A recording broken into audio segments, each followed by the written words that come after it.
All right, continuing with Hyacinth.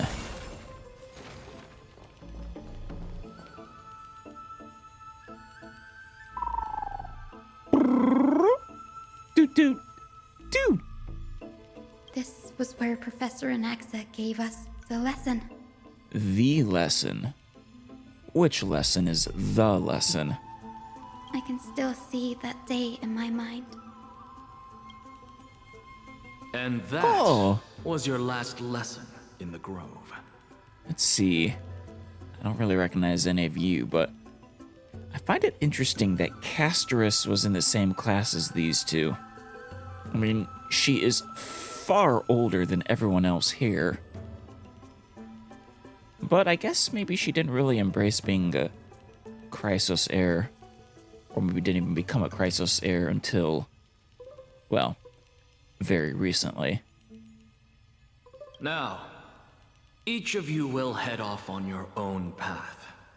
How much the Grove's teachings can help you in the real world depends on how well you can put knowledge into practice. Yeah? However, heed this warning. If you ever do anything disgraceful out there, don't ever claim you were the student of Anaxagoras, one of the 7 sages. What do you count as disgraceful, though, Anaxa? Professor Anaxa, there are still other classes scheduled on the calendar. Are you sure you didn't... Firstly, call me Professor Anaxagoras. Yeah. Secondly, to clarify, the last lesson means the last lesson I will teach you. Oh. I will be entering seclusion from today onwards to research ancient alchemy, and all my teaching activities will be put on hold.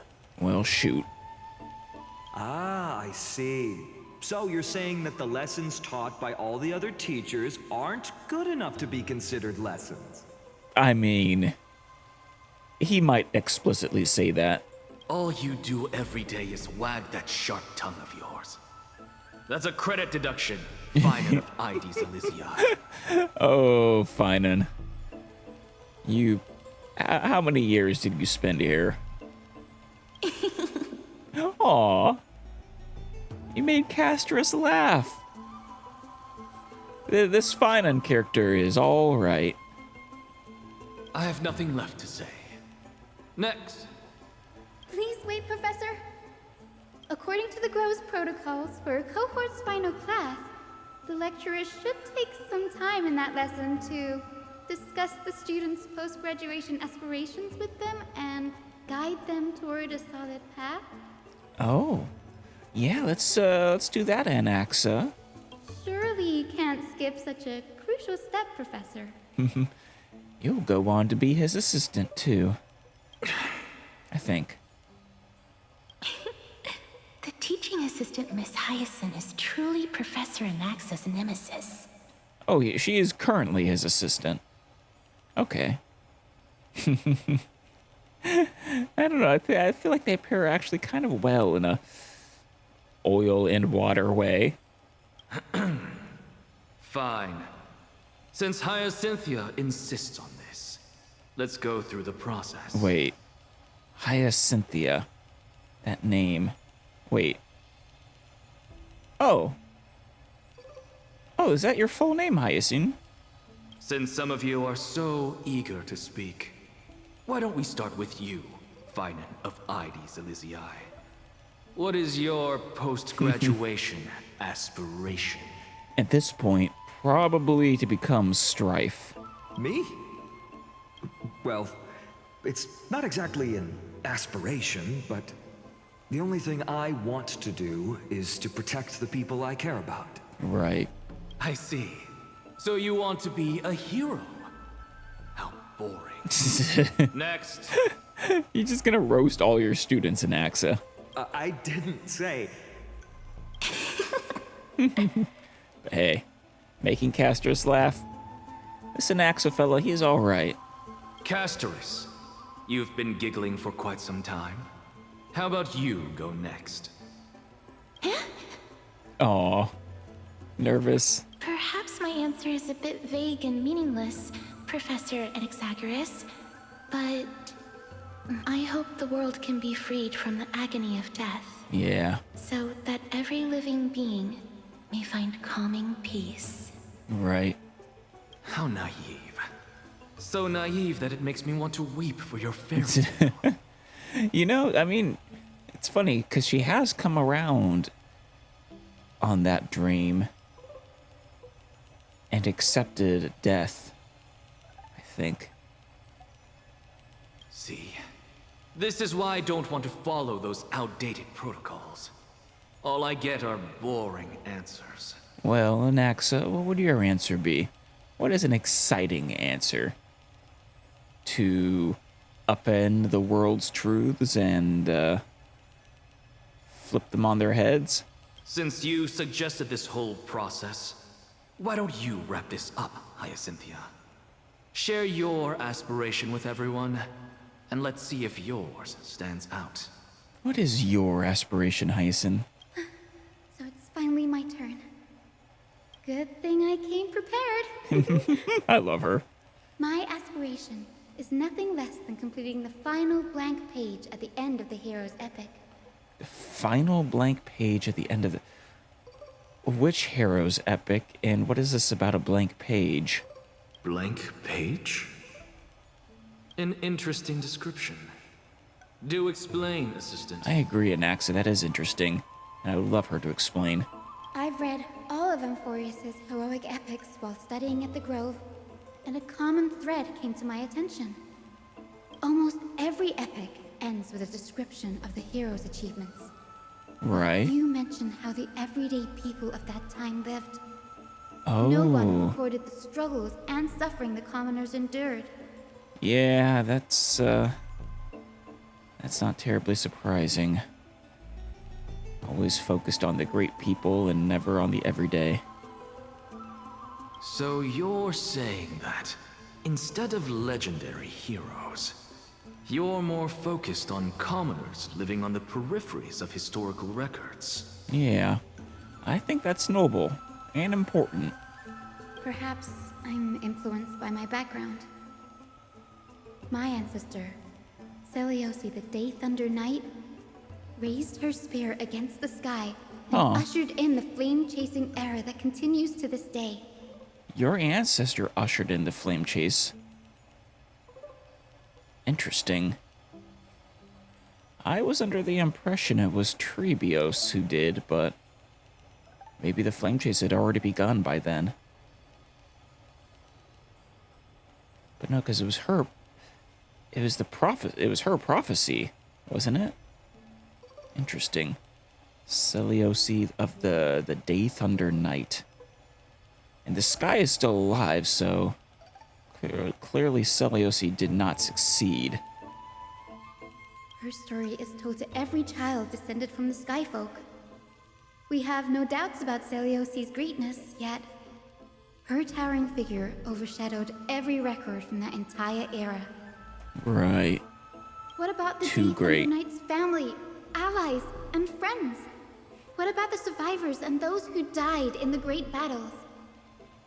Whenever I think about their stories by the campfire, I realize the details of those legends have been long lost, Right. and only Seliosi's name remains. I think that's a very noble goal, Hyacinth. Not sure how Anaxa will feel about it. Her brilliance had become as blinding as Aquila's, lording over everything on the ground. That's why I'm glad that my era does not lack heroes. All my ancestors had was a sad past. But I have a future I want to protect. Instead of becoming a hero and ushering in a golden deluge to baptize the world anew, I want to stay in the backline and save all the ordinary humans from drowning in the rising waves. You are just a lovely person, Hyacinth. And yes, you will stay in the back line and save all the heroes and ordinary people with your wonderful healing. I wish not to return to the sky, but to walk among the masses on Earth. I believe it's the only way for the saga of creation. To include a footnote for the everyday people in its blank page. Well, Adaxa, I personally think that's an A+, but, oh, we don't get a hero's response. Damn it. Do? I'm getting embarrassed from remembering how I said all that. Has it changed? But my beliefs have never changed. Good. Now I really have a chance to stay behind the hero's front line and realize my dream. Oh, Hyacinth. Hey, Don Hung. Denny, what are you doing here? I love her nicknames. I didn't expect to see you again in the Grove. Finan mentioned you were gearing up for the campaign against Aquila. Are you here too? Research. You guessed it.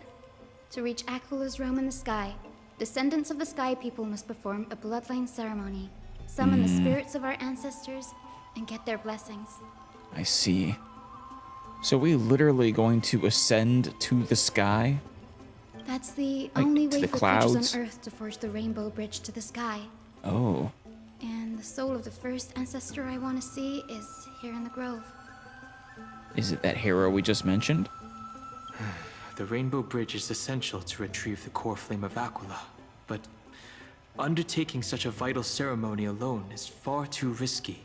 Well, it's a good thing you're here now, Don Hung. Though she did have a little unicorn buddy. Don't worry. I have little Ika with me. Yeah. You'll protect me, won't you? Yes, little Ika will. This is so cute. Good, Ika. Well, what brings you here, Danny? Of course, being so adorable as you are does not instill confidence in your ability to protect her. I'm collecting as many myths and research about the Titans as I can. Everything about Amphorius is a valuable addition to our databank when I get back to the Astral Express. Right. Right. If all goes as planned, you and Gray will be able to go home after this mission, won't you? We will. I'm sorry to say we'll have to leave you, but if all goes well, you guys will be able to leave if you want as well. Yes, assuming we can actually break the curse about worlds beyond the sky. I have a feeling it's not going to be smooth sailing. No, not at all. Oh? Could it be that you too have some kind of hidden powers to make prophecies now?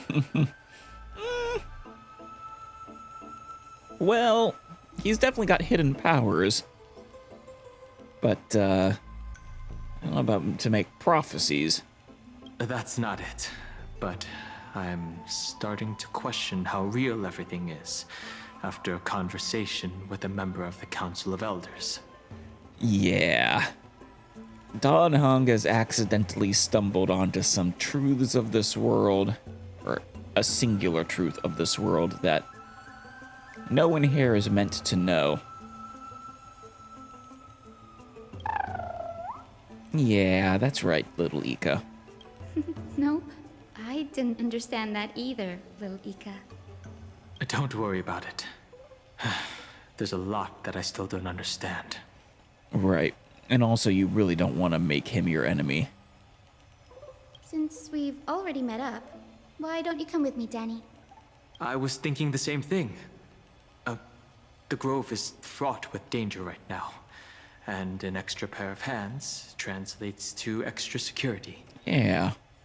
That's the dependable express guard for you. So, shall we get going? I've said it before, I'll say it again. Just her voice is enchanting. Alright, let's get going then. Where are we going? Ah. We're leaving?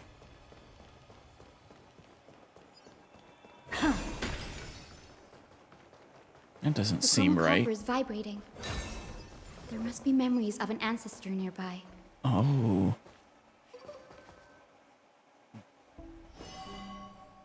What's this? A Skyfolk relic? This is the divine object of the Sky People, the chroma coffer. Our ancestors dictated that when a descendant of the Skyfolk is ready to challenge Aquila again, they must first awaken the spirits of their ancestors with the Chroma Coffer and receive their benediction. So, do the Skyfolk have an antagonistic relationship with Aquila, or is this specifically only since the Flame Chase journey? Only after this can the chosen Skyfolk reascend to the heavens. Is it to prevent those who are not qualified from pointlessly losing their lives? That would make sense.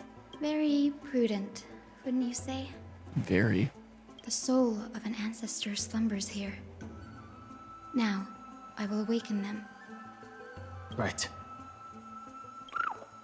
Yeah, little Ika. Do. I am Hyacinthia from the Twilight Courtyard, a descendant of the sky who has inherited the duty of Flame Chase. The time has come to fulfill our clan's destiny. I will join the heroes of the prophecy to return to the sky and retrieve the core flame. Ancestor, please bestow upon me your generous blessing. Well. Oh. Witness Hyacinth collect blessings from afar. Listen carefully to Hyacinth talk with the ants. Of course I'm going to listen carefully.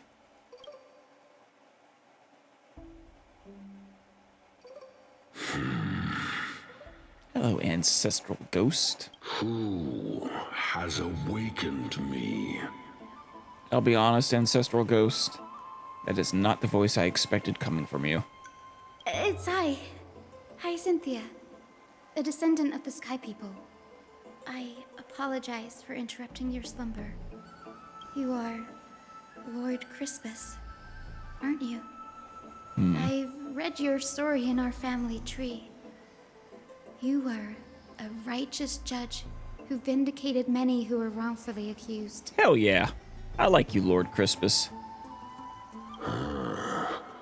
I never imagined someone in this era would still remember my name. Hyacinth is a diligent student. So, our bloodline and duty have continued to this distant age. They have. Indeed, it has. I have awakened you in the hope of receiving your blessing. For the Flame Chase journey is nearing its perfect conclusion. And retrieving the core flame of Aquila is the final challenge the heroes will face. I wonder if Aquila is really just the most dangerous of them all somehow. Perfect conclusion. We have everything but Aquila's core flame. Hyacinthia, you look very young, and you do not have the bearings of a warrior who can contend with a titan. That is a fair observation. But she's A, not alone, and B, she takes more of a support role. And has a little Ika. How can you convince me that this blessing will not turn into a curse, leading a child like you to your demise? Also, I don't think she's as young as you're implying. I mean, she was a Naxxus assistant, after all, in the Grove. She's got to at least be a young adult, right? I guess she could be a prodigy. 1,000 years ago, Seliosi, who conquered the skies, left behind legends and a will, entrusting the mission to return the Sky Titan's core flame to her descendants, to people like you and me. You say she conquered the skies, but I mean, she failed to defeat Aquila. Though I'm not a warrior, I will not turn away from the mission that has flowed through our blood for 1,000 years. And I am not fighting alone. No, you're I have the not. strongest and most tenacious companions in the world. She does. Amphorius is in an era brimming with heroes. The burden of retrieving Aquila's core flame no longer rests solely on the shoulders of the chosen Skyfolk. It would be actually quite foolish to send a singular person to try to take on a Titan. I now wield the power of healing. I aim to mend the fissures in the sky and heal the wounds of the people. Yes. I desire to define the mission of the Skyfolk in my own terms. To conclude the vigil that has spanned millennia. What do you say, Crispus? I sense resilience in your words. Not an outward resilience, but something deeper within. That's the best kind of resilience. Receive my blessings, young Hyacinthia. May you gain wings to return to the sky via the bridge of rainbows. Thank you, Master Crispus. We don't need others, do we? Probably Thank you do. for your trust, Lord Crispus. We won't let you down. Well done, Hyacinth. Truly. You did a good job convincing him. Thank you. I love little Ika's bow tie. My ancestors were all pretty strong-willed people. It won't be easy convincing them. I've run through these upcoming conversations in my head more times than I can count. Hey, if you know roughly what they're gonna say, or what they're like, and you've planned for it, hell yeah. Good job. Well, looks like your efforts paid off. Now, the next ancestor on the list.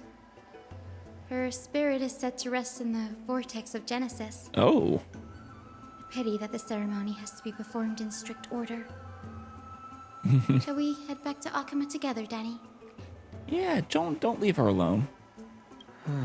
The vortex of Genesis, huh? That is unfortunate. I have a suggestion. Oh? We can get there immediately. Remember how you suggested I learn the secret arts of water from Fagusa's priests? I do not. Did that happen off screen? Or maybe in a quest I haven't done? I've been practicing that in my spare time and made some progress. Now, as long as I have spirit water with me, I can use those techniques to carve a path directly to the vortex of Genesis. Hell yeah, Don Hung.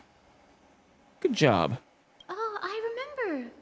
I didn't expect you to keep at it this long. That's so like you, Danny. Compared to the currents of my home, the waters of Amphorius are rather untamed. Subduing the waters wasn't easy, but I've gotten the hang of it now. Good job. That makes sense. Fagusa was always described as a fickle titan in the myths. Fagusa is dead though, right? Since you're offering, then let me put your skills to the test, Danny. I guess it's Fagusa's blessing he was mastering, so... The spirit water gate formed with this technique isn't as stable as a ritual basin. It'll likely only let one person through. That's fine, we only need one person to go through. Hyacinth. And as Fagusa's priests designed it, the entrance serves as the exit. You'll need to come back through the vortex once you've met your ancestor's spirit. Little Ika and I will be here waiting. Oh, you won't have little Ika either, right. Yeah, little Ika believes in you. Got it. I'm counting on you, Danny. I love that you're putting your trust in him. Under the raucous steps of their frenzied dance, the roar of celebration hides the world's heartbeat. Interesting incantation. Spirit water, reveal the way!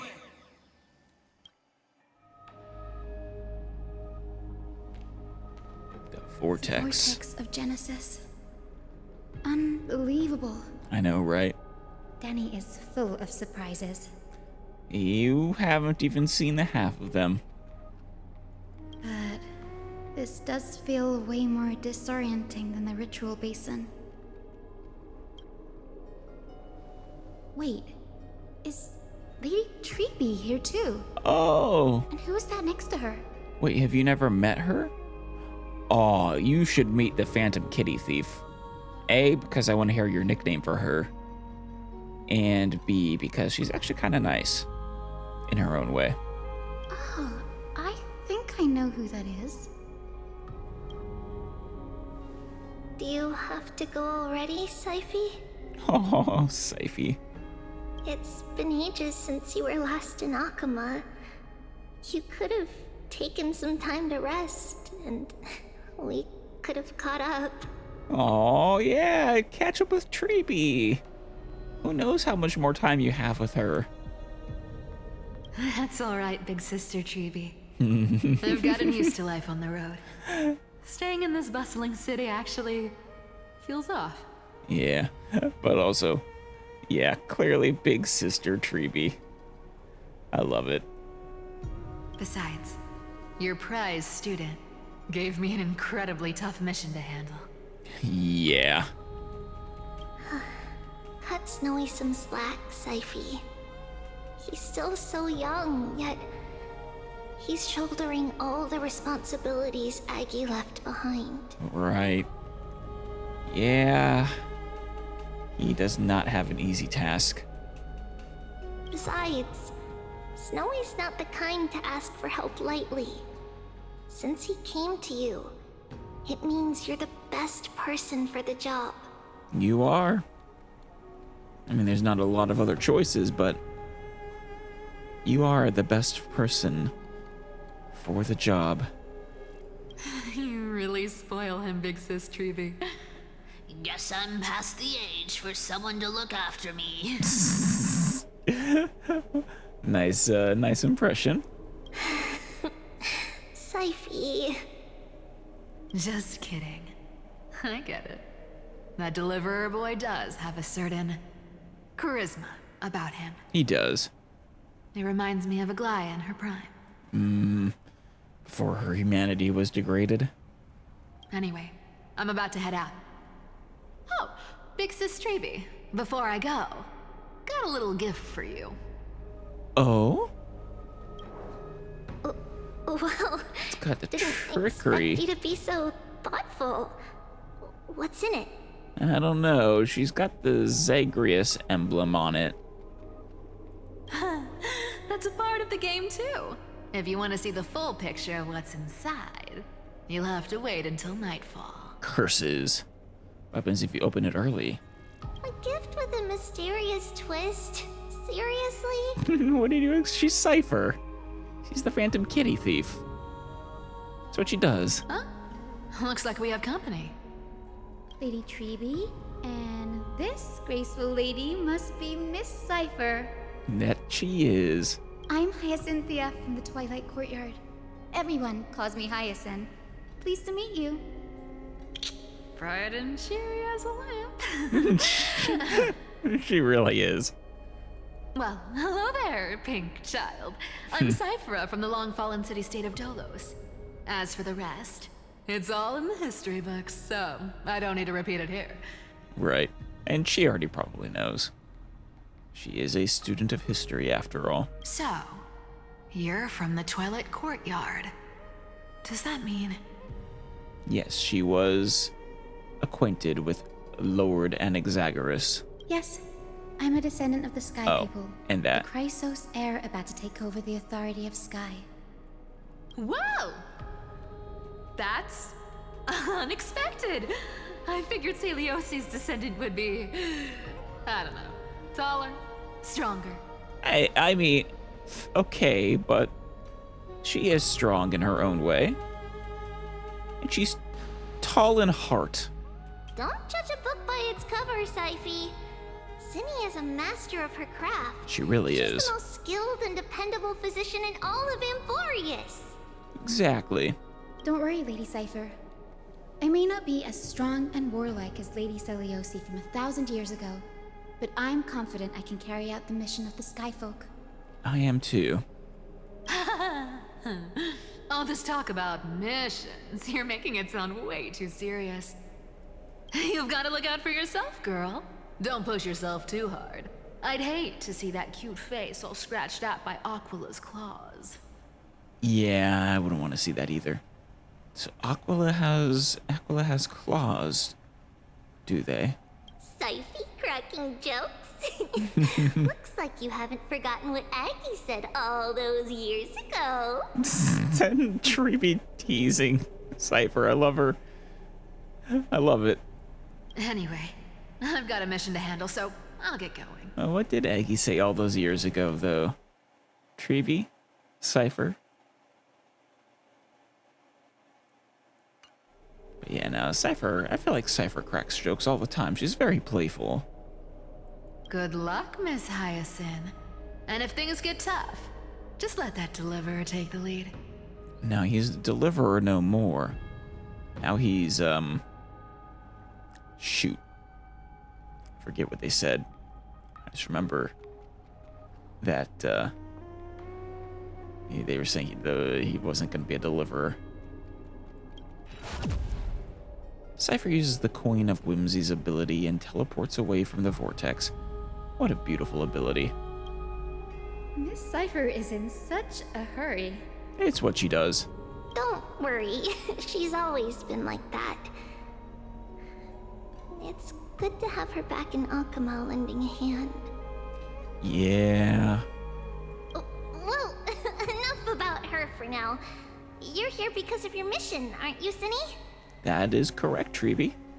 Hey, apparently she's got an ancestor here.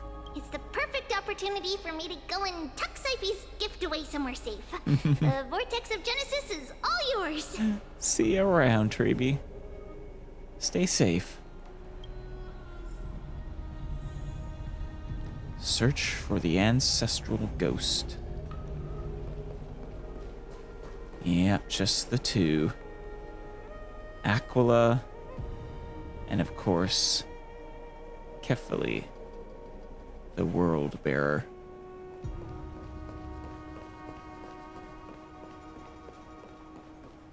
I will join the heroes of the prophecy to return to the sky and retrieve the core flame.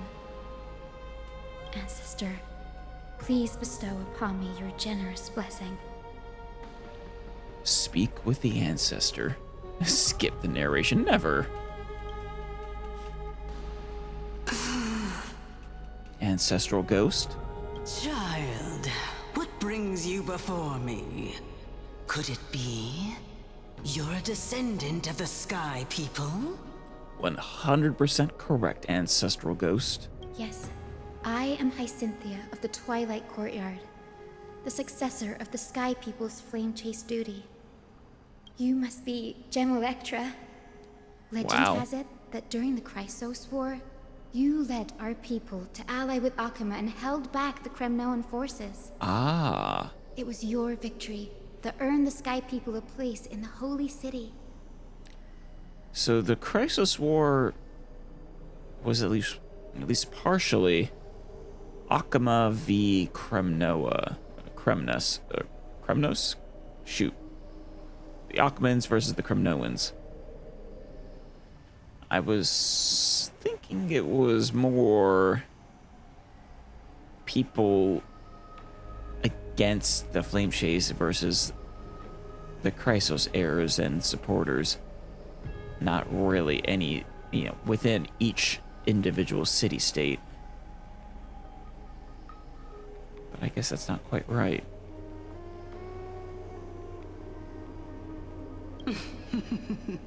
Hyacinthia, you seem well versed in our clan's history. Extremely. And this is the Vortex of Genesis? The one and only. It is. Look, 10 stars have already been lit. The Chrysos heir's flame chase journey is nearing its end. Are those the core flames of Fagusa and Giorios? They are. Does that mean Hycelans and the Mountain Dwellers successfully carried out their duty? Hycelans, yeah. Though, I think she might be dead? I don't know, that's the way it sounded when they were talking about her earlier. Not sure who the Mountain Dweller is. Who would have thought, as a fellow pillar of Amphorius, the sky's duty could only be fulfilled after 1,000 years? Yeah. It's because sky shelters all beneath it. If it were to shatter, the world would fall apart with it. That's why Lady Aglaia made the core flame of Aquila the final step in our campaign. Honestly, kind of makes sense. Not that I don't know. Would taking out Aquila really cause the sky to literally fall? I don't know. Still, perhaps not a bad choice to save Aquila for last. Aglaia? Is she still on the flame chase journey after 1,000 years? About that. She was. But you just missed her. Unfortunately, she has recently left us. But you're right. She was indeed still guiding the Chrysos heirs forward. She was one of a kind. Incredible. Truly. That girl actually managed to endure the merciless erosion of time. And lasted for so long. It wasn't easy, and as we know, both her and Tribi have had their souls withered away to virtually nothing left. Answer me, Hyacinthia. Since you recognize me, you must have also read my writings, no? Presumably. Every record regarding my lineage is etched in my memory, including your words. In that case, you're probably aware of the prophecy I sought from a certain Trebios. And which prophecy were you seeking? Yes. At the end of the Rainbow Bridge, the Sky Folk will mend dusk and dawn. Wait. You saying we'll finally have the, different times of day again? Like it'll transition between day and night?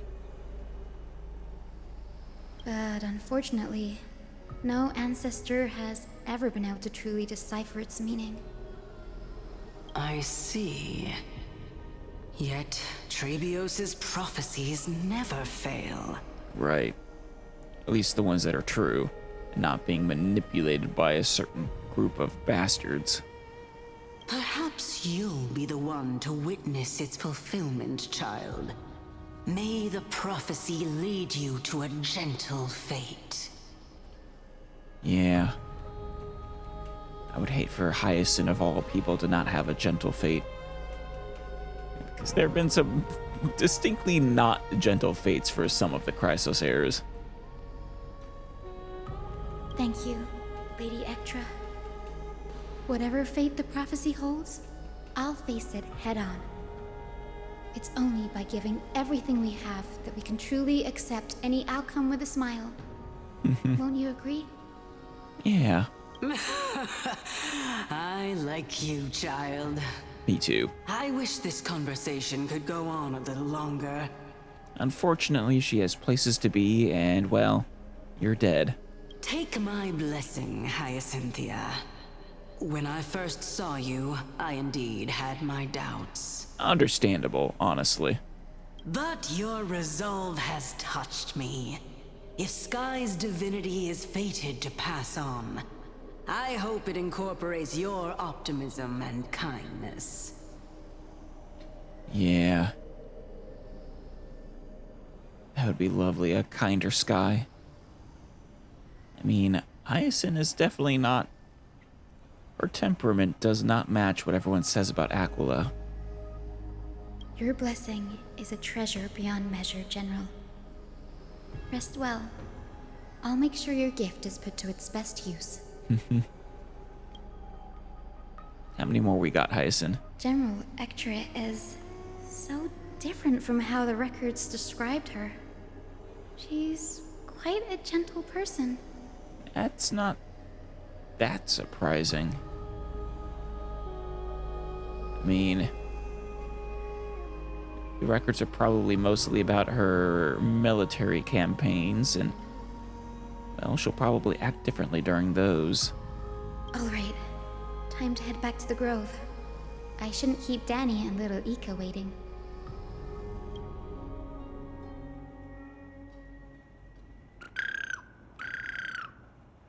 Little Ika says, welcome back. Huh. You're back. How did it go? I think it went excellent. It went great. Your spirit water art was a huge help, Danny. Do you mind sharing what your ancestor spirit said to you? I mean, I don't see why not. Aizen recounts her conversation with the General Electra, or General Ectra, to Don Hung. What's wrong, Danny? Nothing. It sounds like everything went smoothly. It's just... I'm a bit concerned about the prophecy you mentioned. I mean, it's probably gone by now. Yeah. It wasn't that bad. I mean, it said, right, at the end of the Rainbow Bridge, something mend dawn and dusk. At the end of the Rainbow Bridge, the Sky Folk will mend dusk and dawn. That was it. I can somehow sense a hint of sadness in those brief words. Really? I don't know why. You've always been a bit of a sensitive soul, haven't you, Danny? Lady Trinan deciphers countless prophecies every day, and this one's just another among many. Don't worry too much about it. Yeah, Hyacinth is right there. Of course, I feel like all of the prophecies so far have been about how the Crisis Eras are going to meet their demise. I hope so. Me too, Danny. Me too. Come on, Danny. Don't look so gloomy. We're gonna have to take a long trip for the final visit to the ancestors. He can't help it. It's just his face. He's naturally gloomy. Where are we going? Our final stop is Lord Mighty's home, Oh. Castrum Kremnos. Well, maybe we'll see him while we're there. Though I think he's busy fighting the Black Tide. We're here. This is it. It's been a while since we came here. Castrum Kremnos. Yeah. Lord Mighty has been fighting the Black Tide here, alone day after day. I'm worried about him. I don't know, maybe he's enjoying himself. He sent a message earlier carried by thunder, warning us to watch out for the Flame Reaver's actions. Yeah, I gotta be careful there. Definitely gotta worry about the Flame Reaver. But carried by thunder. Can he just communicate by lightning now? That means he hasn't been consumed by the Black Tide's madness yet. Which is good. Because, Mad Mighty would be... Mad God Mighty at that. Would be, not a lot of fun for Amphorius. We're here to complete an important mission. We shouldn't interfere with this battlefield. Don't you agree, Danny? I agree. Of course. There. That sleeping spirit is my grandmother. Your grandmother? Well, let me see it. Yes, my grandmother Jacintha was a warrior. She represented the Twilight Courtyard in the Kremnos Festival. Jacintha. How has your bloodline always had a mix of warriors and not? Or are you the first who wasn't? She fought her way through every challenge and reached the final stage of the Kremnos Festival. She was just one step away from securing a peace treaty for the Skyfolk, but was ultimately defeated by the champion warrior of that time. Ooh. Do you know who it was? I've never looked too deeply into the details of such ritualistic violence. The scroll simply described it as a glorious duel. I'll bet. And it probably was, but I doubt you'd take much joy in it, Hyacinth. But behind the glorious duel was a tragic end. Right. Not long after the festival, my grandmother's injuries worsened, and she passed away far from home. Oh. This prophecy tablet was left here by the Kremnoans, to honor her final wish. What was her final wish? Her death marked the final collapse of the Twilight Courtyard, Oh. already fragile under the shadow of war. So she didn't want any successors. This one might be harder. But, I mean, you're kind of keeping the Twilight Courtyard alive, though. And the Kremnoan warrior she fought against. The warrior she fought against. It was Nius? Mighty? Nah, Mighty's too young. Probably. It's gotta be Nius, right? Was Lord Grataros. Oh.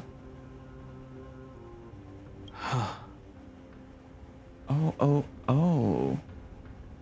Yet, you still saved his life, even though he took your family. Right. Yeah, I don't think Hyacinth's the grudge type, but I don't know. Seeing him lying there, gravely wounded, bleeding out. I can't put what I felt at that moment into words. I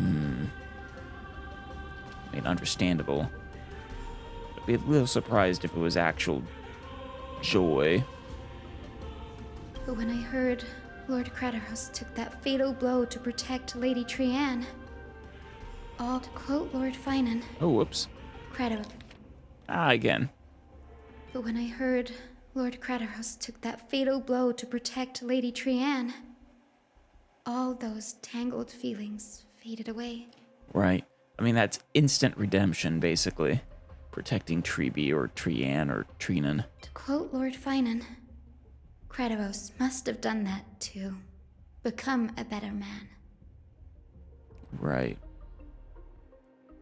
But when I heard Lord Grataros took that fatal blow to protect Lady Trianne, Grataros must have done that to become a better man. And he did. It takes true courage to forgive. You're every bit as strong as your ancestors, Hyacinth. I agree. You're getting better at this, Danny. He is. In her final diary entry, my grandmother wrote that when the moment of destiny comes, a descendant of the Sky People would deliver the message of their departure to her spirit. I wonder what she'd think when the one awaking her turns out to be her beloved granddaughter. Well, I mean, she knew you, right? I will join the heroes of the prophecy to return to the sky and retrieve the core flame.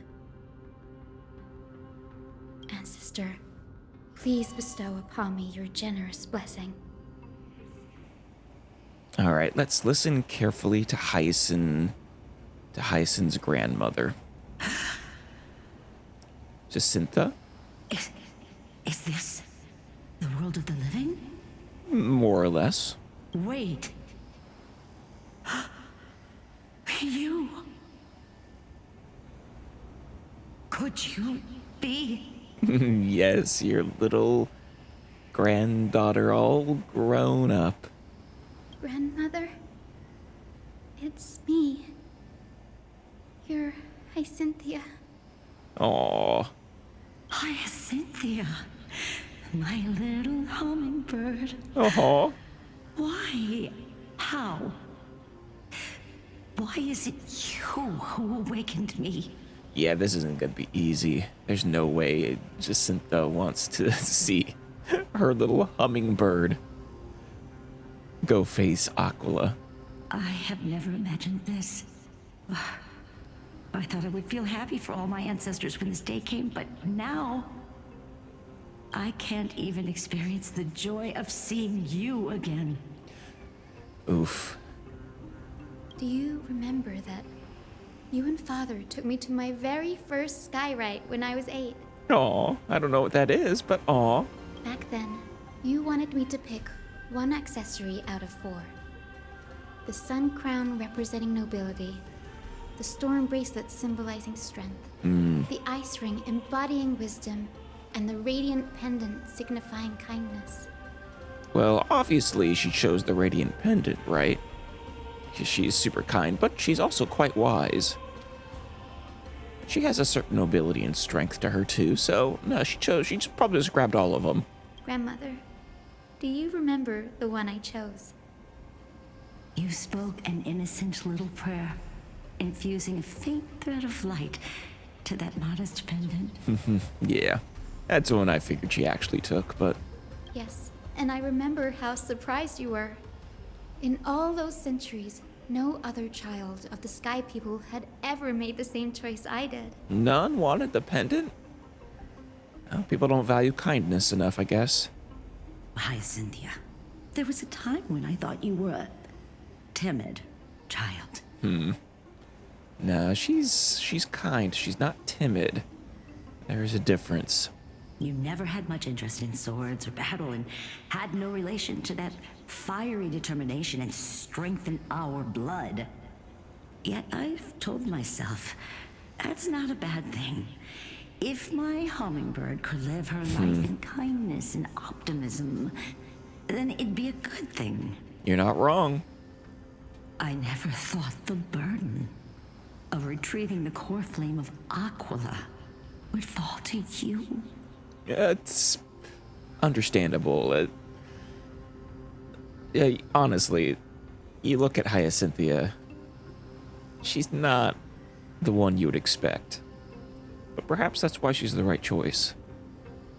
Don't worry about me, Grandmother. I believe what makes someone a Skyfolk isn't just outstanding strength, but the capacity to shape the world. She can shape it.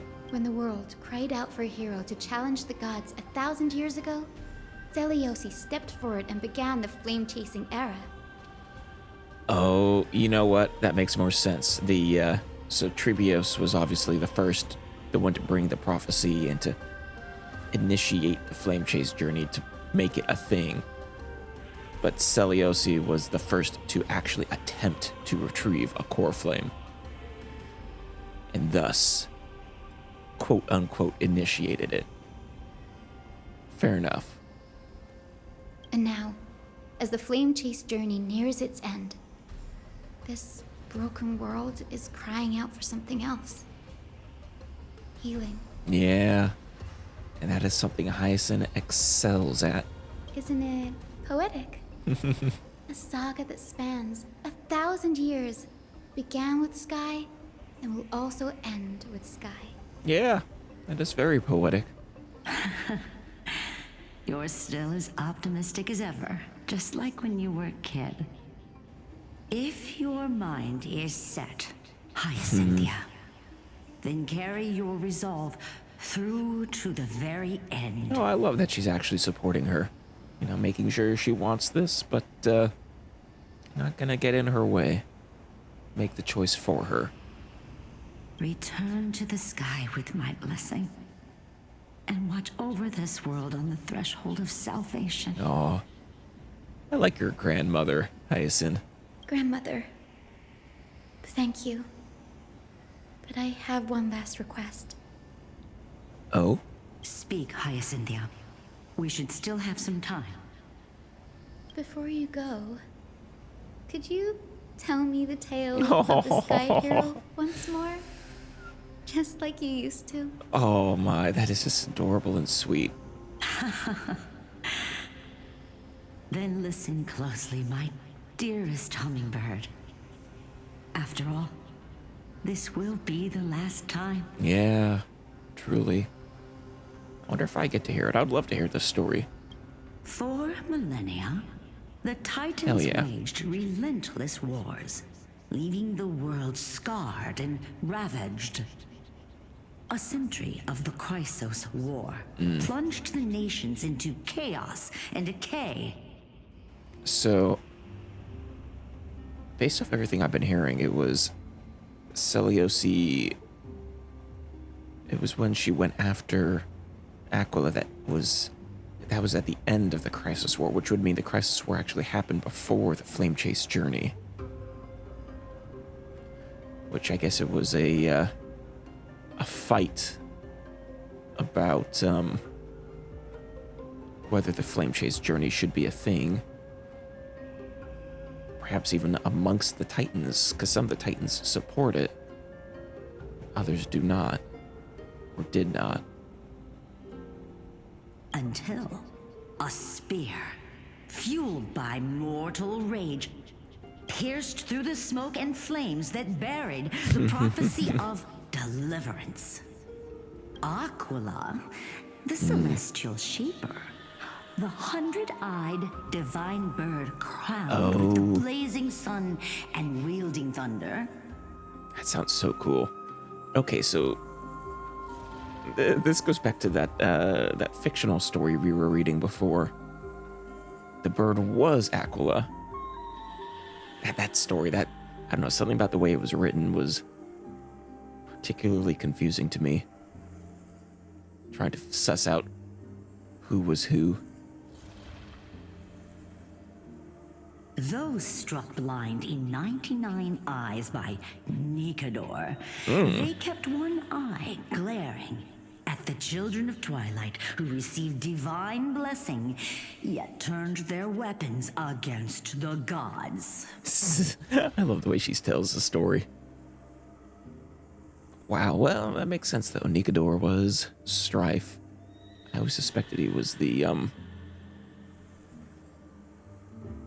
strongest, martially at least, of the Titans. I would expect Kefali to be more powerful overall, but perhaps it's not quite that simple of, maybe there are matchups that are better or worse. The Chrysos heir of the sky, Seliosi, the Day Thunder Knight, ascended the forbidden lands of the Eye of Twilight at dusk, clad in wings. Back when there was still a dusk? To her left was the lion-headed Solipus the Sunlit Wings, whose roars breathed divine flames and scorched the world. To her right was the horse-bodied Lunibus, the Moonlit Plume, whose graceful steps trampled the stars in the heavens. The one warrior and her two beasts challenged the ruler of the sky, determined to seize the divine core flame through plunder.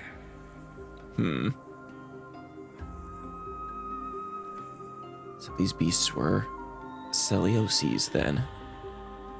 The Titans' every roar summoned lightning bolts, and their every movement stirred cyclones. Honestly, I'm excited to see Aquila after all of this. The wounded Titan's blood poured down like boiling rain upon the world and converged into scalding torrents. In the final moments of battle, the sunlit wings set the Titan's wings aflame, while the moonlit plume sealed the divine body. So you actually,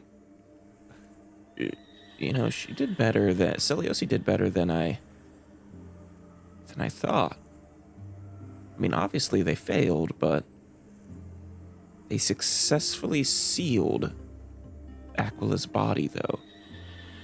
Why did they fail to get the core flame? The battered hero of the sky, with her wings broken and her body covered in wounds, struggled to lift her spear and pierced the last monstrous eye. Blinded Aquila.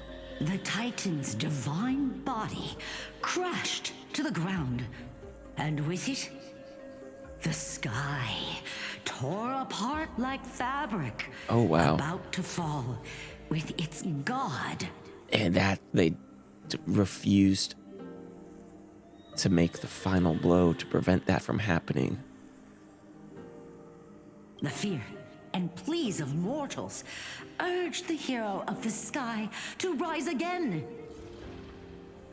Celiosi, the Day Thunder Knight, the first of the Chrysos heirs to slay a god in this world, charged into the crumbling body of Aquila with her two fearless winged companions.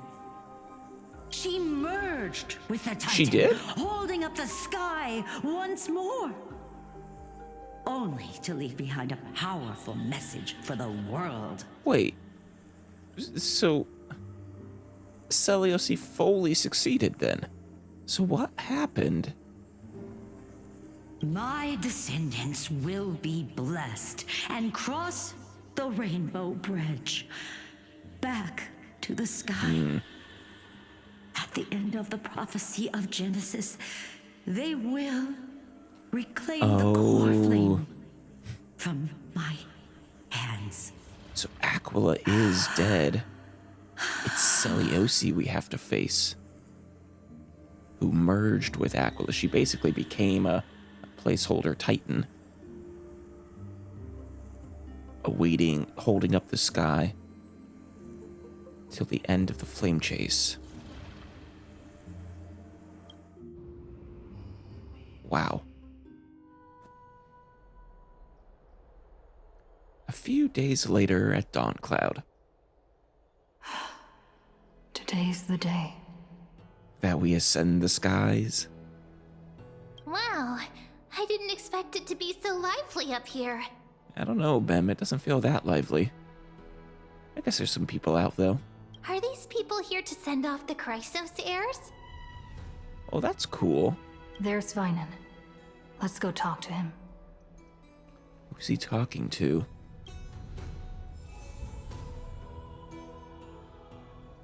Titan's Echo.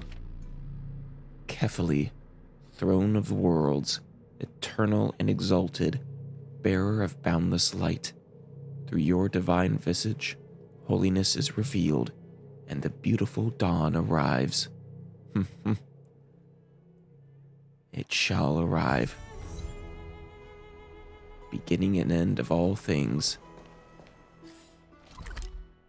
Yeah, we've been here once before. Just with, Anaxa. Alright, we have a few more stories to write, it looks like. Let's not get behind on these again. Oh, 4 of them. Got another cipher. Hyacinth. Finan. And Aglaia. Let's start with Eggy.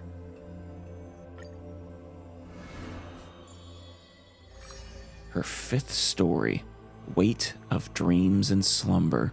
Is this one gonna be her last one, Aglaia? Or were there 6? I forget. She can see the most delicate colors, the most distant contours.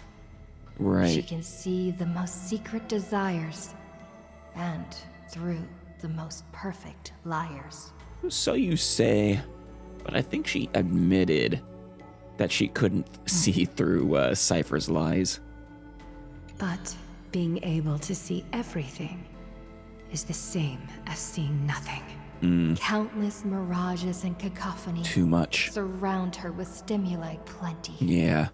Casting her into another kind of blindness overwhelming. Yeah, sensory overload.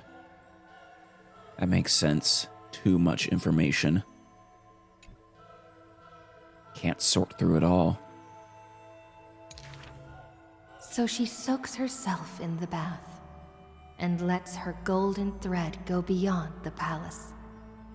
When the water drops on the thread vibrate and shiver, she closes her eyes and listens to the echoes silently. That's why she liked the baths so much. Not that she needed a reason.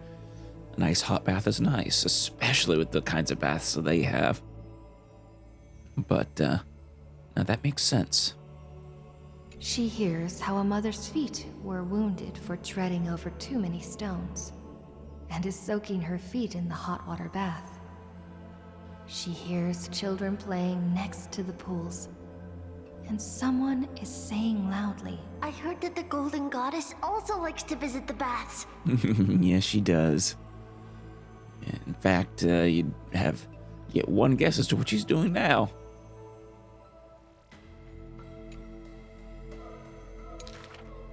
She is used to bathing alone. At the start of the hours of lucid or parting, her golden hair spread in the water like a throne, like the scattered golden threads, wrapping her again in a cocoon.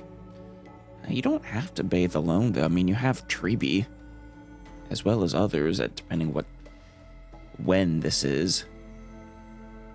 I mean, all the Chrysos heirs are allowed there, right? Not just demigods.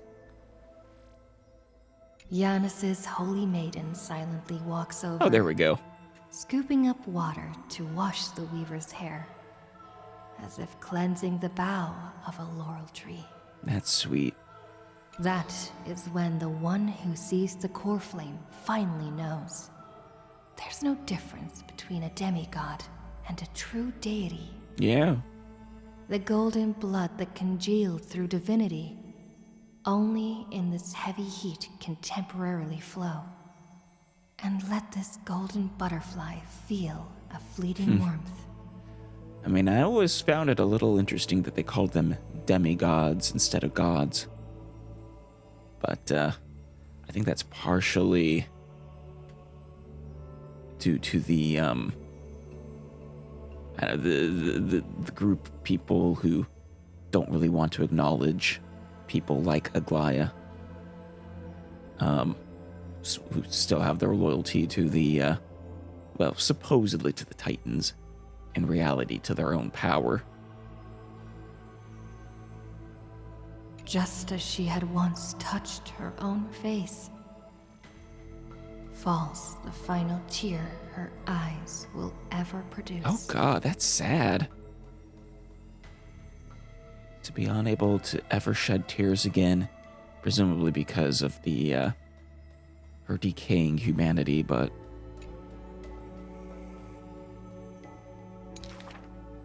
Teacher, I had a dream, she recounts, like a young girl on a whim.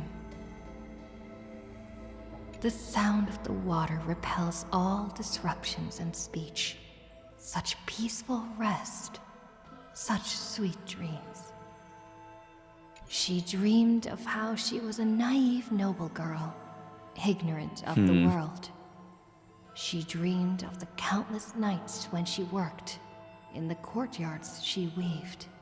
She dreamed of being before the vine-covered temple, where the wind blew by in a violent stream.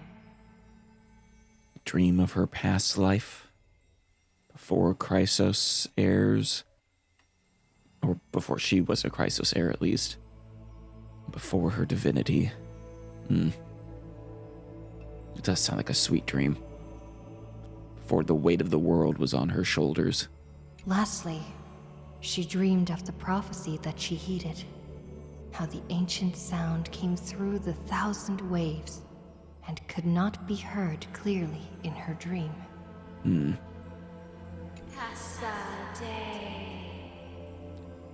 Do not stare directly into the future of your people, for that blinding prophecy will burn you all. Oh my. I mean, yeah. If they can actually see into the future proper, I could definitely understand that. Also, for all I know, Theoros has a metaphorical, possible literal firewall in place to prevent stuff like that. I don't know how much of this he actually set up, how much he's just tending to and observing. But, because we only really know that this is a confluence of 3 eons. Destruction, erudition, and I think remembrance.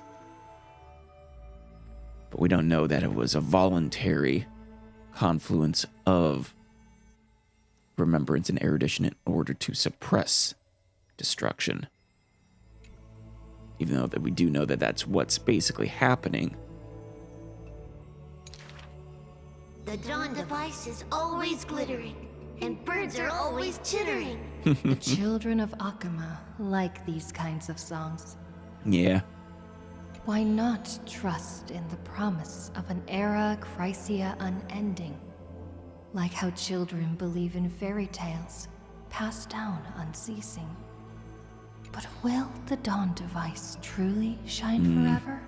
I mean, Will the voices of songbirds not one day turn hoarse? nothing lasts forever. But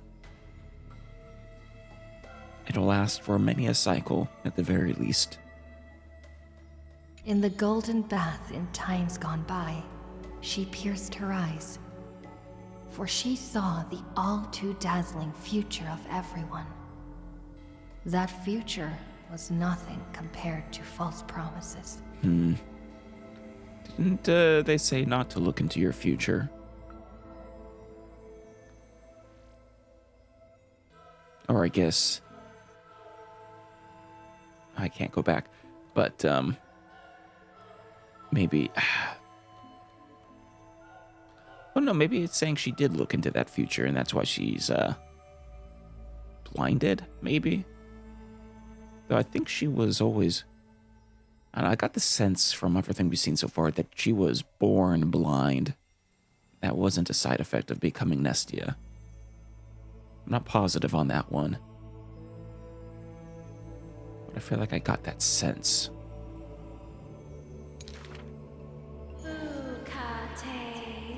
The gods yeah. have already determined her destiny and her passing. She knew. She has long known. That is the price you must pay for listening to my prophecy. So she did, in fact, glance to the future of her and her people. Yeah.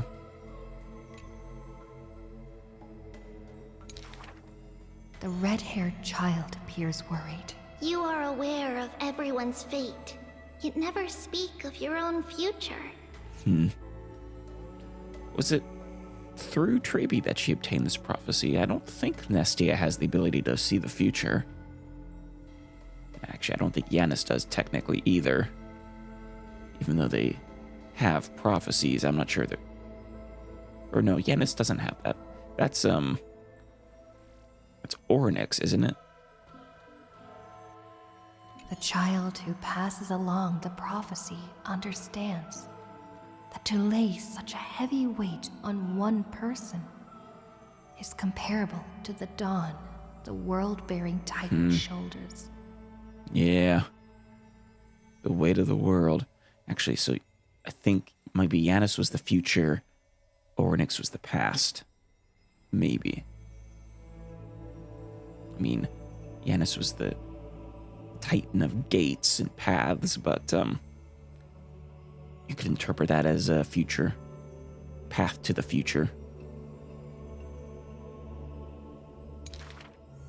There's only one future for silken threads. That is, to weave magnificent clothes for others. She takes the children's hands, inviting them into the pools, intending to use warm water to wash away their concerns. Oh. You know they're not actually children, though, Aglaya. You can confide in them and, let them comfort you. It's their role as the oldest Chrysos heir. Or the oldest demigod. But yeah, her role is to be a support. Yes, before the toll of the bell that announces the hour, before the meeting to judge the flame chase begins, do not waste the rare good dreams, or the languid waves warm as tears. Take joy in those little moments then.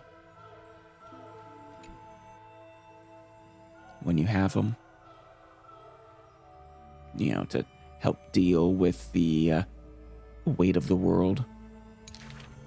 She mutters as destiny slumbers in her arms. The one that wears this elegant attire in the future must bear the weight of the silk threads.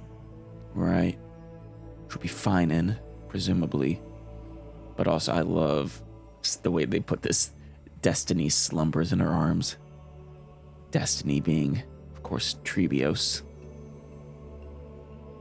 I love that. Of course, there's also the alternative interpretation of, or the less literal, that she has seen the destiny of all.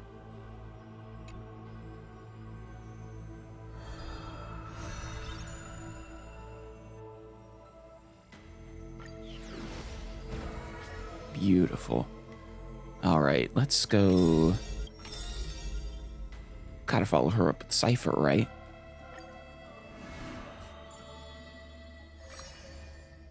All right, we had the Lion Cat's travelogue, now a warm childhood. In Dolos' suburbs, in a tiny weaving workshop,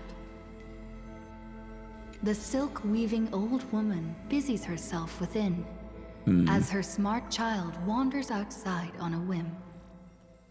Her mother was a silk weaver. Or is this actually referring to Aglaya? I don't think Aglaya was in Dolos, though. The silk pours from the loom, some bright as the dawn, some dark as the night. That could be why she took to Aglaya, though. Reminded her of her mother. The woman had lived her whole life in poverty, yet through her business, she never deceives. Good child, listen to me. Yeah. Never lie and speak deceit, for people like you only do to honesty. Well, that didn't last. The girl smiles and nods, but her heart is drawn to the boundless desires of the bustling streets. And the grandmother is unaware that her handmade white dress has been stained by the mud of conceit. Yeah. Oh, she's her grandmother. Yeah, I think Cypher's already gone away from that path. Madam, what is a bundle of white silk's price? Sir, only 2,000 Balance coins. An honest price tag can only meager profit obtain. Right. If we keep selling cloth like this, we'll stay poor for the rest of our lives. The girl complains to her grandmother, while sprouting countless plots and petty tricks. I mean, yeah, I have to agree with Cypher on this one, actually. Like, you don't have to fleece the man, but you shouldn't be selling at cost if you're trying to make a living. You should at least charge enough to get by. The woman smiles and does not reply, only weaving with night-shaded silk a suave hooded robe for her little spark. Why don't you take some of our goods and go into the city tomorrow to try out those pranks? No. Well, what do you have in mind, grandmother? What kind of lesson do you envision? And wait. Is she making her Cypher's iconic hood that she currently wears? Night's shaded silk, and calling her her little spark. Oh, I love that if so. The mesmerizing money charm of Dolos City turns minds and tongues into a whirlwind of confusion. Even the girl who prided herself on sharp ears and a clever tongue could not contend with the myriad shifting face before her. Everyone being full of deceit and trickery.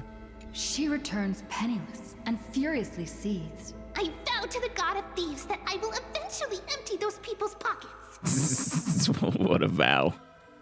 Smiling, her grandmother stops her silk work and offers some dinner with humble dish. Silly child. Don't let Titans hear such vows and promises. Yet, when the moon rises, a magnificent pin graces the old lady's pale locks. Oh? The girl smiles at the old woman, now stunned in shock. I actually did return with some catch. The brilliance adorning her white hair drew all eyes, and its proud original owner arrived to stake their claim. Uh-oh. The bet that the girl won with a brilliant trick is described as a thief's loot through lying schemes. Bet? Who's... Bet with the grandmother, or... The old woman in her panic shouldered the blame, confirming a sin that was but a fabrication. By Delos' laws, we must also execute all her family! Oh, God. Brutal. Oh my, jeez. To protect the girl, the old woman reveals the final secret unseen. She's not my family, but just an orphan picked from the street on a whim. People thought this to be a lie, but the girl knows that her grandmother cannot deceive. Just like how she always glossed over questions about parents and kin. Ooh, yeah. Your parents went to a city-state far away. The girl never bothered to unravel the threadbare lie. Right. I mean, why not? Why would you? Clearly she was your family, even if not by blood.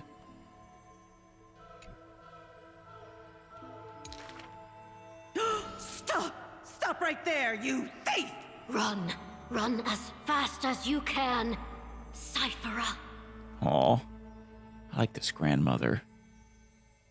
The lies overthrow the shop and tear apart the good woman's good name, leaving the girl with guilt and grief. Yeah. The hearth of her home was a lie, doused by another conceit. But if her sleight of hand had better skill, would it have made that fire burn forever? Perhaps not, unless that pin was particularly identifying. But, if you hadn't done it, that also would have prevented the fire as well. So, you know. Decisions. The girl pulls down the hood and sinks into the starless dark. I vow to the god of thieves. And from that day, she never left empty-handed, her words woven with deceit. Became the most masterful thief and liar in all of Emphorius. However, back then, the girl did not realize that the people did not covet one simple pin, but the golden blood flowing beneath her skin. Oh, wait, did they know? Huh.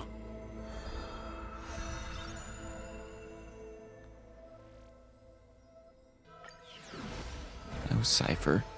I'm interested in hearing more about her journey in life. Let's go find it next.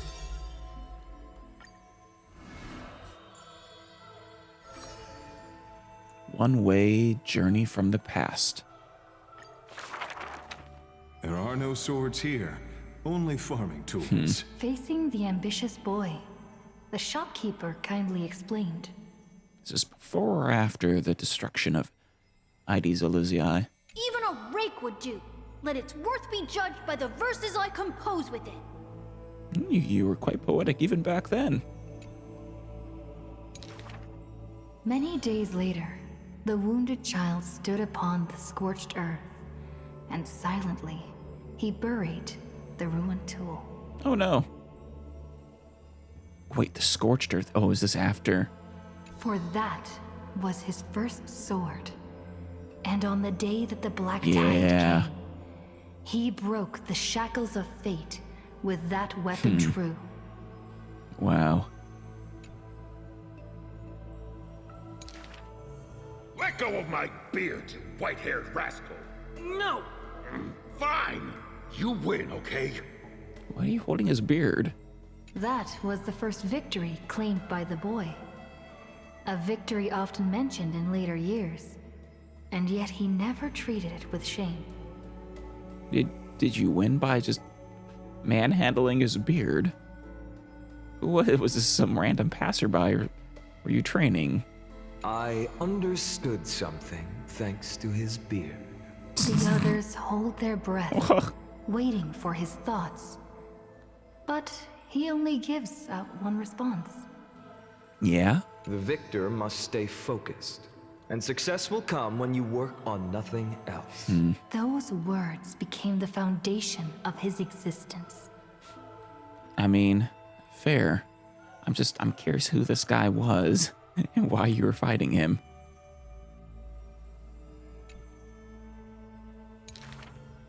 Knowledge is also a power used to smite. While studying at the Grove of Epiphany, he etched this into his heart. I guess you were a good student after all. So he devoured thousands of books, skimming through to glean the martial powers of might. No, knowledge, the martial powers of knowledge. But unenlightened wisdom is merely dust. And when the next calamity approaches, all he recalled is flight. Ooh. And yeah, knowledge without wisdom isn't... Well, it's not useless, but not nearly as useful if you don't know how to use that knowledge. Thus, his books are always worn into shreds, for each book was read endlessly, till he remembered every detail slight. Wow. You have a photographic memory, Finan. That's a lot of details. When first arriving at the Holy City, he was no more skilled than a soldier, except his ambition. That's actually surprising, considering he'll eventually go toe-to-toe with someone like Mighty. Even the deliverer from the sky must have their beginnings in the soil of the nations. The elders in the Holy City scorned, casting him into barracks in derision. Tuh. Why? Because he's not skilled enough? But none expected. This new recruit of unknown history made his name in one mission. Some asked him, which teacher caused such improvement?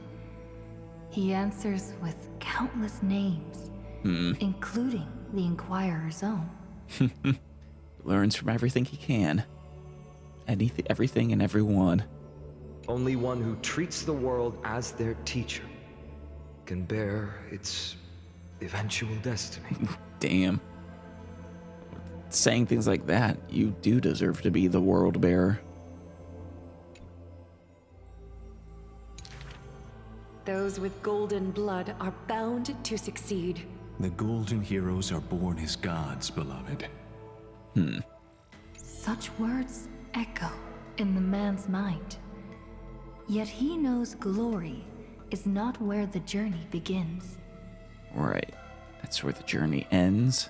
He misses the buried rake, worshipped the enemy with the long beard, mended his tattered books, and polished the barracks' dust-covered gear.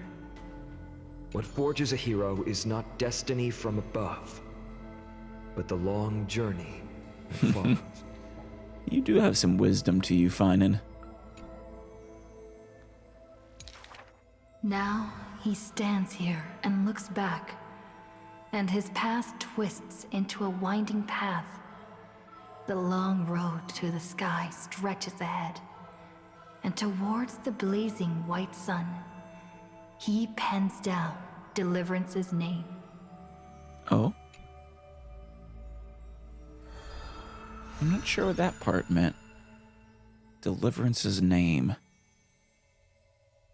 His own?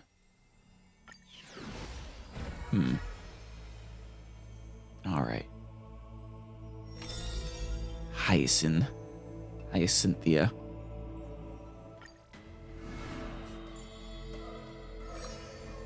Glowing faint light. This world may contain thousands of ills, but the number of sufferers is countless, like ocean-going sails. The father and daughter who inherited the sky wander this land's paths, and throughout the cities, they heal the unwell. Hyacinth and her father. Oh, hey, there's an Axa. They inherited the sky. I wonder how many skyfolk there actually are. Probably not that many from everything we've seen. Seems there quite few remaining, at least.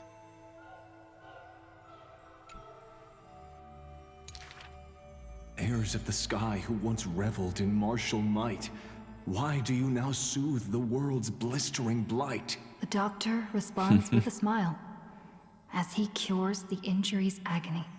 I mean, that's far more valuable to the world than martial might. Father, why did our ancestors revel in warlike might? Because they only have a sorrowful past of lamenting wails. Yeah. Then why are we here, soothing the blight? Because we have a future that needs protection still. I like her father. Good answers. The priest who parts dusk from dawn, collapsed the sky and sealed her wings, and dwells in a place where time itself mends, bearing the promise to return to the Zenith Supreme. This is the Twilight Courtyard's story. And the father tells his daughter the tale of their line, next to the bonfire, lit in the wilderness where winds pine. And her grandmother was there too, right? We know she knew her, that she would tell the story as well. Though he had told the story many times before, a light in the girl's eyes still shines. That's sweet. Little Hyacinth. I wonder if he's still alive, actually. I have a feeling probably not. Maybe I will return to the sky one day. Or maybe that is not to be your fate. Maybe. Then again. Little Hyacinth. The blessings of the sky were passed down through generations of their heirs. The brawn of the Titan who molded stars granted a boon fitting and fair. Perhaps the girl with heroic blood in her veins will be accompanied by thunderbolts and the sun's merciless glare. Childishly, she recited the words, "Oh, sky, heed my wishes." Yeah.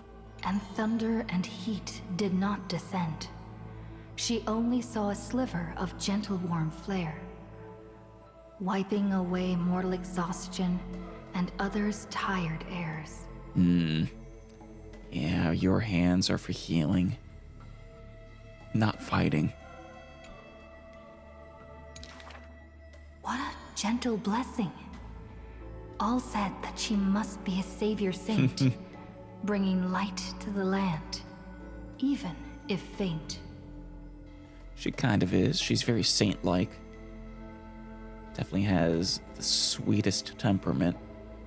But where the girl's eyes often gazed was the wine-dark sky, gloomy and bleak. The god is also sick. Oh, and so she must heal them. Ah, and that's why it must be Hyacinth. That grand longing to save the world may be no more than the girl's feeble dream.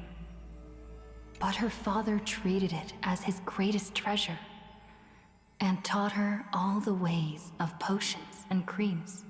I think you'll need more than a potion or a cream for healing a god. Or That the world. girl therefore always accompanied the gentle master of healing and repair. And she brought glowing faint light to the night, dispelling pains and mending the world's pitchy blight. Just bringing a little bit of good into the world. Into a world on the decline.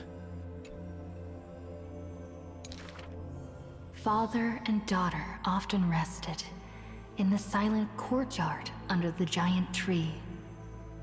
Yet today, at that place, only one solitary figure can be seen.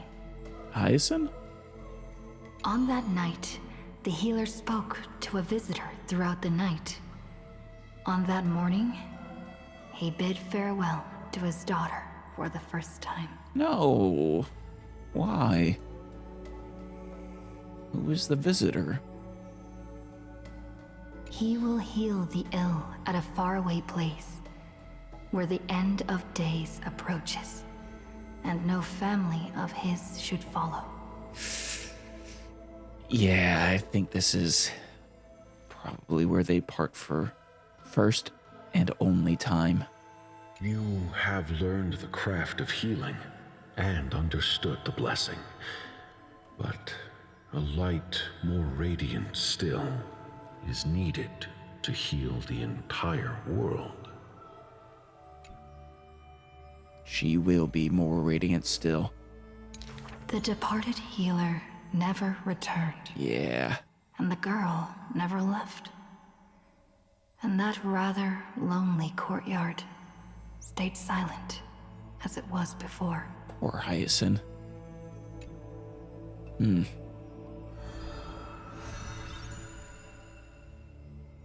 She will heal the world. With a bit of help. Oh yeah, that was the last one for Glaya. One more for Treeby. One more for Mighty.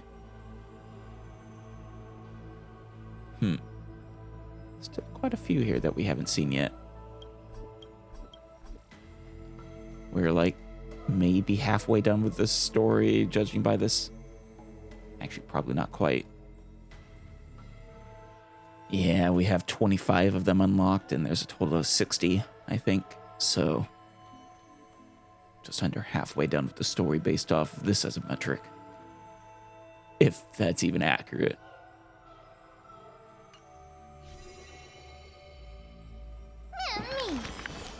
Memmy?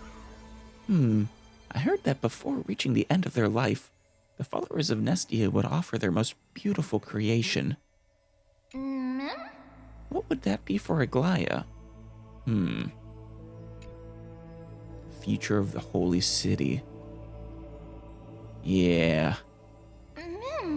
Though I haven't seen it yet, it must be just like Aglaya's other works. Golden, beautiful, and warm. Oh, right! Still, are all the other stories you've experienced on your journey the same? Always growing more serious, never feeling at ease? Pretty much. Yeah, you start out usually not too serious, and then it grows and grows and grows. That mood's inevitable. I see. Then we must become the exception. After all, we promised to always remind each other to stay optimistic. Please remember that no matter what. I mean, I'm optimistic. I think we'll get a happy ending, even as all the crisis heirs around us seem to die. In any case, I will remember all of this in my heart. After all, their stories deserve to be told and retold, right? They do. They really do. Remember it, Mem.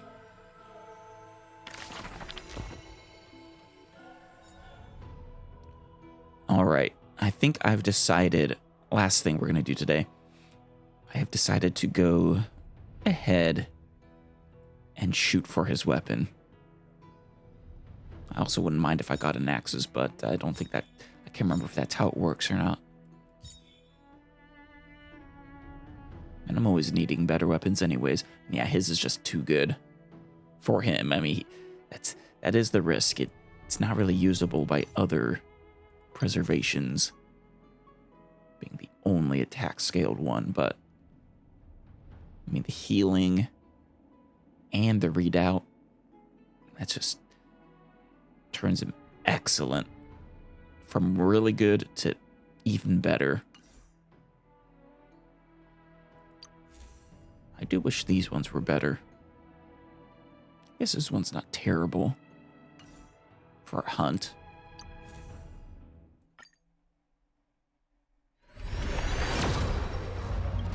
Let's do this. Oh, we got the hunt one.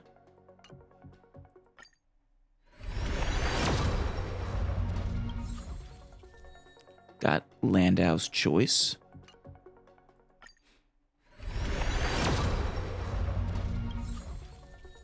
Hey, we got a hook. Though she's already maxed out.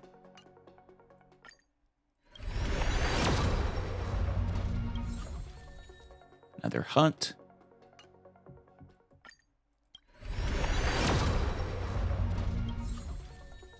Oh, you're already maxed out too, Arlen.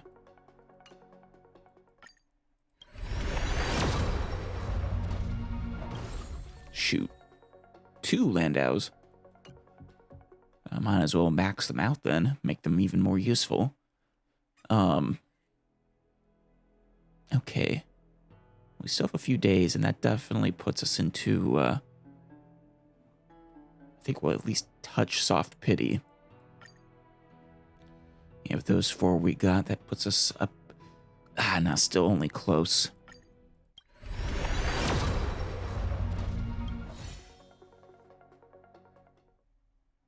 Can I squeeze any more out? No, maybe with some of the end game, like Apocalypse or Pure Fiction or something. Maybe I can squeeze a few more wishes out, but might just have to wait for the 5 days. All right, and that is where we will call it for now. Next time we will head to the Fortress of Dome, Eye of Twilight, and presumably ascend to the sky.